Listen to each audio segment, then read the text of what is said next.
We're getting in, we're warming in. Do I look alright? Hello guys, welcome back to Diving Deeper. In today's video I'm going to be introducing Nathan. Introduce yourself. Hello, I'm Nathan. So I'm just going to be asking him some questions and he's just going to be answering them. So the first question is, what was your life like before becoming a Christian? It was challenging quite a lot.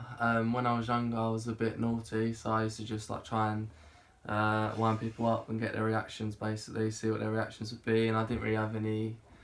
I just thought I could be naughty and get away with it, basically. But as I got older, it was more like I used to feel quite alone a lot, and I used to always need to be with people all the time and stuff, and I think that's quite an unhealthy way to feel. So yeah, that changed. Okay, the next question is, when did you become a Christian and how did you become a Christian? I became a Christian about a year ago now, oddly enough. About maybe this week, first time I went to church at the new church I've been to. And yes, it's been about a year now, and I became a Christian through meeting my girlfriend, who's called Olivia. She kind of like introduced it to me, and I was like, I had a little feeling that it might be decent, and it was. The next question is, what is your life like now? Is it easier? It's a lot easier in some ways it's a lot easier in like a social aspect and an emotional aspect. Like I kind of am more at peace in my emotions now. Like I used to be like very emotional and used to overthink a lot of things. So now, like, if I ever get like a negative thought, I feel like I can just like talk to God about it, and I'm not on my own with it really. So it's yeah, it's a lot better for that. What was your part of the question? Is it easier? It's easier in that way, but then it's harder in other ways. Like obviously, like you talk about the devil, non-Christians don't really hear about the devil that much, but when we, like, in our faith, like we say, like, when a bad thing happens, we feel like that's the devil trying to knock us off course, basically. And there's a thing Andy Cross said, that in your mind you have like different voices, and it's either God speaking, the devil speaking, or I can't remember what the other one was, but basically, like, when I have so many thoughts going around in my mind, that when I actually realise like what thoughts are saying what and who's saying them thoughts, you just can deal with it a lot better. So like if a nasty thought comes into your head, like, oh, I don't want to be horrible, but like if I'm sitting here now, like a thought comes in my head, like I want to like say something horrible to you, I'll be like, nope, that's the devil talking, that's not a nice thing to do. Yeah. Whereas when I was younger, I'd probably like hear a nasty thing in my head and then I go and be horrible to someone, do you know what I mean? Whereas now, like, people say I'm a nicer person, which is really nice, because I kind of like am in control of my emotions and my like thoughts, so I know what's wrong and what's right, really. So yeah. The next question is, how has God impacted your life? I think like the Bible at the beginning was like really scary to me, like to get your head around a lot of things. Like even now, like, and I think for the rest of my life I'm still gonna like. There's things in the Bible that are really hard to believe, that are like extraordinary, obviously.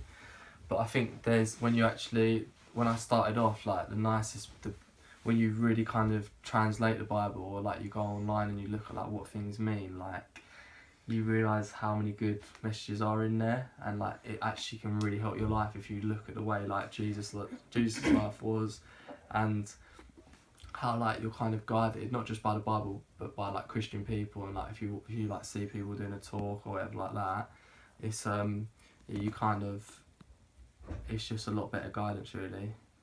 But what's the question again? I want to try and conclude How has God impacted your life? Yeah, so it's like not feeling alone. Like even my life now, like I find myself alone quite a lot, and that's when I'm alone, I don't know if other people, but that's when I feel like the devil's really trying to get me, because like he knows that I need to be around people to kind of feel stronger. Yeah. And I've always been, it's quite weird, 'cause I always loved my own space, but he knows that's when he can get me, like when I'm on my own. So now I know that I'm not alone and that God's always there with you.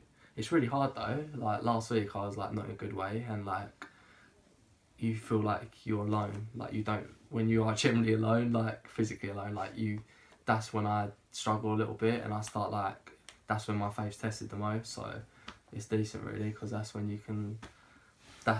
I feel God really does impact me. I don't feel like even though I am alone, I'm not really alone. Do you know what I mean? Yeah. So that's quite simple, but that's how it really helps me. The next question is, what's your favourite part about being a Christian? I think is the people that I've met is like first and foremost probably is the nicest part.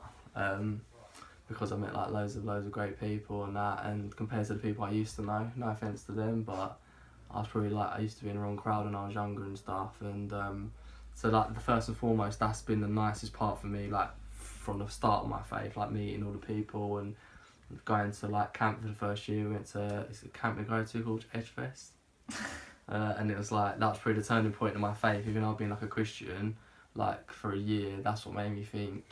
That week, being there for a week and being around, I think surrounding yourself by Christians is the most important thing to do.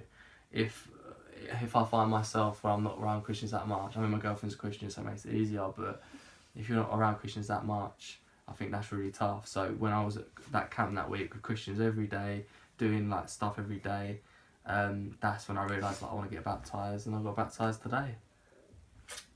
Word. Yeah. The last question is, what would you say to a non-Christian if you could? That's really tough because I could get really emotional about that, but I don't want to get too emotional. It's like it's hard because like my family aren't Christian, so it's really hard to explain it to them like how it's helped me. But the only way you can explain how it's helped you is just to show the way you are. So like they've seen the way I've changed, so that kind of like helps. But I think like there's a lot of people I know in my life that I'm trying to help, like I try and make an effort with, but I just wish they could give it a chance. Just give it a chance and like see how it could change your life, because like the way it's changed my life, like it's been amazing, and like I just wish someone, but there's so many people out there that I know wouldn't go for it, which is really annoying. And people were probably shocked when people found out I was a Christian. They were like, what? Like that's really like they were. Because it's a shame the way people look at like faith these days, but if people came to our church and like the church is the kind of new, I don't know what to call it, like the new kind of church, I think people would feel a lot differently. But it's made, look, the bottom line is I wake up every day now and I feel like a different person, and I feel I'm the best person without being cocky. I'm the best person I've ever been. I'm the happiest person I've ever been. So like if you want to improve your life, I think you got to give it a chance. If you're not happy, think why you're not happy. And I think overall, the last thing I'll say, sorry for babbling, people rely on like their boyfriend or their girlfriend or their family or like money or like to bring them happiness, and think you're gonna get like I haven't got bored of my girlfriend. I don't mean that, but when you're with someone for a long time or like whatever, you can't. There's a lot of relationships that split, come apart because they're relying on each other too much for happiness. And with my faith, I've not got bored of it once. I've been in it for like a year. It's like it's always there when you need it.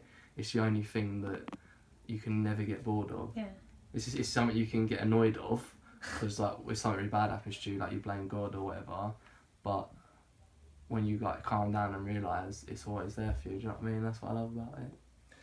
Okay, that is the end of this video, so please subscribe and share with your friends and family. Subscribe. Because #save this mission. So, right, okay. Thanks, Goose. So like I was